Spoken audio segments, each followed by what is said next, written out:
Hello everyone, welcome back. Today we're going to talk about police tasers. And I think that there is a very serious flaw with them, okay?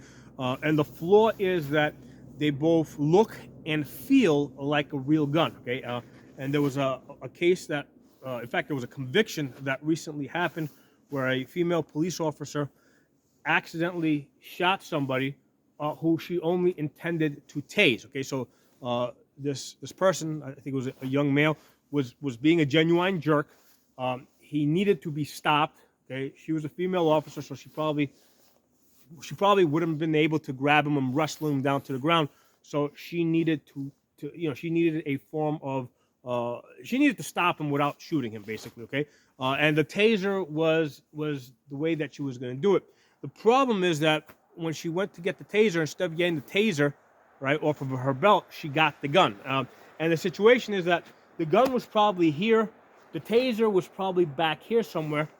The problem is that they both look the same. The taser is going to have a grip that looks and feels like a gun, and when you hold it in your hand, it looks and feels like a gun. So I imagine that the way the police officer trains to use the taser is to deploy it without looking at it, right? The same way normally we train to use a gun, right? So I'm not looking at the gun.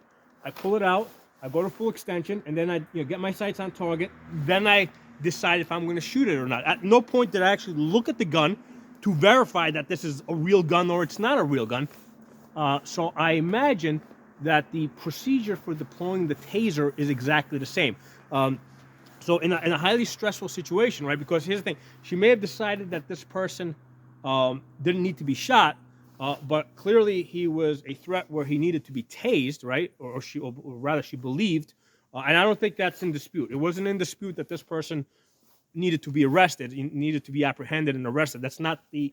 I don't recall that being disputed. Okay, but she needed a way to take him into custody. She didn't. There was no, she made a decision that she did not need to shoot him, right? And she pretty much admitted to that both, during the trial. So nobody's questioning that, and nobody was questioning that that whether or not she should have tased him, right? The only issue that came up is the fact that she picked the wrong tool. Okay, she accidentally went to the real gun instead of going to the taser gun, which looks like a real gun. So when you got a lot of stuff on you, right, and you got a whole bunch of stuff hanging on your belt, right, like extra magazines, handcuffs, the gun here, the taser here, a flashlight, and you're trying to feel your way around, it's really easy to, instead of going back here, you go here, okay?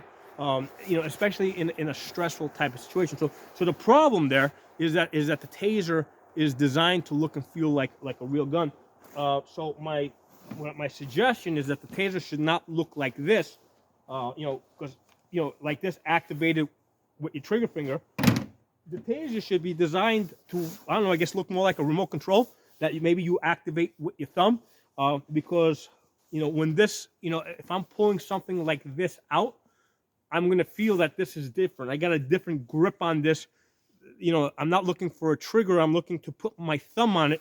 If I had accidentally gone to something that looked like this, obviously I'm not thinking I'm gonna, even if I try to use my thumb on this, it's not gonna work, right? Because I use a different finger to work this, and I use a different finger to work this, okay? That's how that's the safety mechanism that has to be put into place with regards to tasers. You can't have a taser that looks like a real gun and feels like a real gun. So that, because remember, the other thing is that your belt can shift, right? Because, a lot of times I carry here, but sometimes if I sit down in the car, maybe I shift it a little bit, right? Or if I'm going to, let's say, if I'm going to lay on the ground, sometimes I want to, get under something to, then I'll shift it a little bit, So the stuff on your belt, sometimes shifts on its own. Sometimes we have to shift it just because we're doing something. So you can't just rely on the position, right? You can't just say, hey, I got gun here, I got taser here, right? Maybe on this side. You cannot rely on that, especially in a situation where you're scared, right? Because even if you have your taser all the way on the other side, under stress, you're gonna go, if most of the time you're practicing your draw stroke from here, that's where you're going to go. You're not going to come to this side, and once you get it in your hand, you're not going to realize that, hey, this feels different from my gun. Okay, this does not feel different from my real gun. Okay? This feels different from my real gun, right? So that's the safety mechanism that needs to be put in place. Now, just to give you guys an example, I got here some airsoft guns that I use to train people in different types of grappling situation, and this looks and feels just like a real gun. It actually goes into a real gun holster, right? That's a real gun holster that that I could use to actually carry a real gun.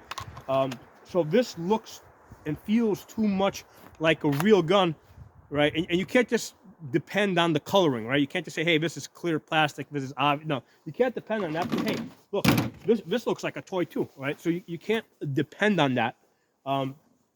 The safety mechanism that I use and that's commonly used is if I'm going to be using airsoft guns where I'm actually pointing this at people and people are pointing at this to me, okay, we go to a sterilized environment, okay? So we don't do it here. This is the place this is a place where I shoot real guns. So any place where I shoot real guns, I will never do grappling drills with fake guns, okay? I go to an area that I never ever shoot, right? I never shoot there. It's not set up for shooting, okay? And what I'll do is everybody coming into that area, if it's a building, anybody coming into that room, right? But anybody coming into that area cannot be armed. No real guns, no real ammunition, okay? The holsters are fine because sometimes this will go into a real holster. So you can have a real holster, but you cannot have a real gun. You cannot have real ammunition. That has to stay outside of the area that we're going to be practicing in. And if let's say we break for lunch, right? Basically, anytime somebody leaves the area, when they come back in, it has to be verified that they're not bringing a real gun or any real ammunition into that training area, okay? And the key thing to consider there is lunchtime, right? People leave, because what happens when people leave to go out to get lunch, they're gonna put their carry gun back on, right?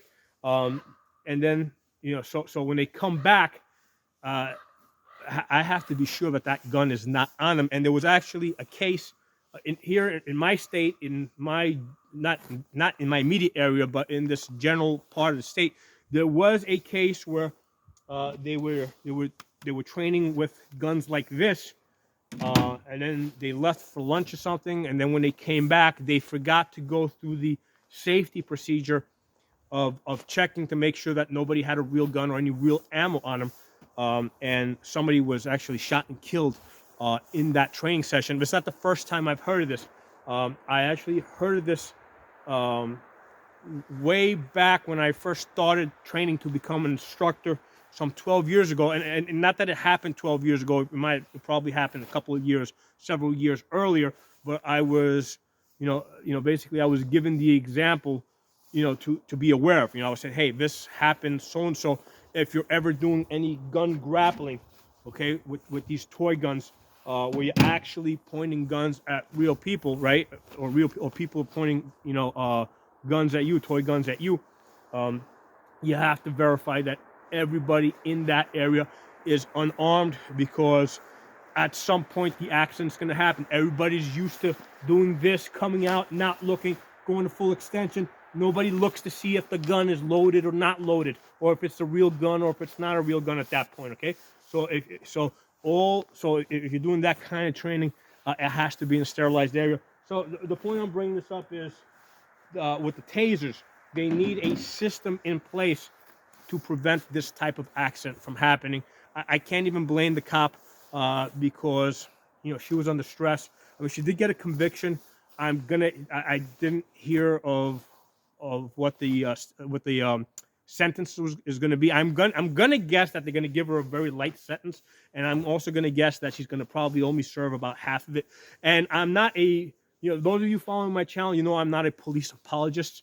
I do believe that first of all, my general I find it despicable that police are allowed to lie to people You know, they're just allowed to lie to people. I mean, they'll say that's during the course of an investigation, but hey, they could just show up to you and say, hey, listen, we have 10 witnesses say they just saw you commit a murder, and you're sitting there, you know, trying to, you know, figure out what's going on. Okay, so they're allowed to lie to you. Also, I've always understood 100% that it's not, you know, if they ever try to ban guns or confiscate guns, it's not the politicians that are going to come to actually take our guns. It's going to be they're going to send the police to take the guns. Okay, so whether those police agree with it or not agree with it, they're going to say that they're just doing their jobs. Okay, you know, which is what I guess the British were saying when they were marching the Concord, you know, to take possession of the arms there, right? Those British soldiers were just there doing their job, you know, trying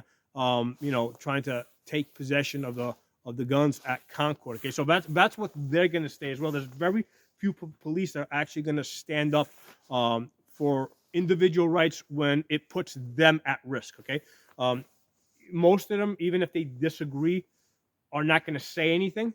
Okay, first of all, most of them are going to say that they disagree with it, but they're going to say they're just doing their job. Okay, a small number of them are going to be like, you know what, I don't agree with this. I'm going to call in sick or something. So they'll maybe try and not do the thing, you know, not try to take the guns or whatever, but they're not going to actively try and stop it from happening, right? Because in their minds, they're thinking about their pensions. They're thinking, hey, I got to retire in a couple of years. Do I really want to, put my pension at risk, or do I want to end up in jail myself? Most police are not going to do that. So I'm putting that out there. I am not a police apologist, okay? I mean, I do respect the ones that do, in fact, there is a small, tiny minority, and that say that they would defend the Bill of Rights, that they would stand up and protect the First Amendment, protect the Second Amendment, protect the entire Bill of Rights. There's a small number of them that say they would go to distance, but the vast majority of them are not. So I'm not a police apologist, but in this specific case, I can't say it was this woman's fault. I have to say that it was a training problem.